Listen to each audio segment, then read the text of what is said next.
Cabinet విస్తరణ ఎప్పుడు? Revanth Reddy cabinet లో కొత్తగా చేరేదెవరు? కీలకమైన హోంమంత్రి పదవి ఎవరికి దక్కుతుంది? తెలంగాణ రాజకీయాల్లోనే కాదు, ప్రజల్లోనూ ఇదే చర్చ. లోక్సభ ఎన్నికలు ముగియగానే కాంగ్రెస్ అధిష్టానం తెలంగాణ కేబినెట్ విస్తరణపై కసరత్తు ప్రారంభించారు. ఈ ప్రక్రియ తుది దశకు చేరుకున్నట్లు కాంగ్రెస్ నాయకులే చెబుతున్నారు.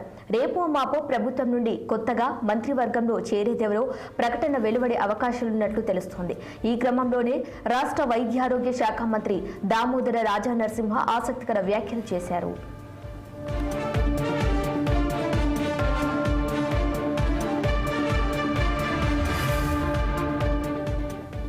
రాష్ట్రంలో త్వరలో మంత్రివర్గ విస్తరణ ఉంటుందని మంత్రి దామోదర రాజా నరసింహ అన్నారు. కొత్తగా 5-6 కేబినెట్లో చోటు దక్కే అవకాశం ఉందని చెప్పారు. అయితే శాఖల మార్పులకు సైతం అవకాశం ఉందని, అలా జరిగితే కీలకమైన హోంమంత్రి పదవి ప్రస్తుతం మహిళా, స్త్రీ, శిశు సంక్షేమ శాఖ మంత్రిగా వ్యవహరిస్తున్న సీతక్కకు దక్కే అవకాశం ఉందని అన్నారు.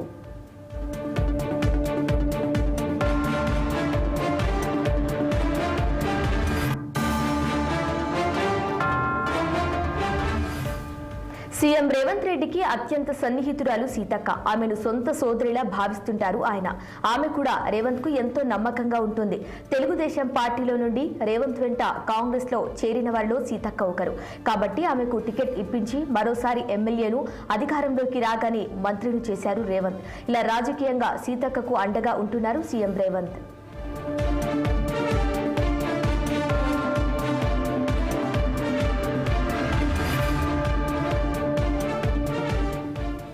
అయితే ఇప్పుడు సీతక్కకు ప్రమోషన్ ఇచ్చి ఏకంగా హోంమంత్రిని చేసే అవకాశాలు ఉన్నాయని రేవంత్ కేబినెట్ లోని మంత్రి చెబుతున్నారు. ఒకవేళ హోంమంత్రిత్వ శాఖను రేవంత్ వదుకోవాల్సి వస్తే పక్కా అది సీతక్కకే దక్కుతుందని ముందు నుంచి పొలిటికల్ సర్కిల్లో ప్రచారం జరిగింది. ఇప్పుడు ఇదే నిజమయ్యేలా కనిపిస్తుంది. కేబినెట్ విస్తరణకు కాంగ్రెస్ హైకమాండ్ గ్రీన్ సిగ్నల్ ఇచ్చినట్లు ప్రచారం జరుగుతోంది. ఈ క్రమంలోనే గవర్నర్ సిపి రాధాకృష్ణన్తో సీఎం రేవంత్ రెడ్డి భేటీ అయి కేబినెట్ లో విస్తరణపై చర్చించినట్లు తెలుస్తోంది. సామాజిక సమీకరణాల ఆధారంగా 4 మంత్రి పదవుల ఎంపిక కొలిక్కి వచ్చినట్లు సమాచారం.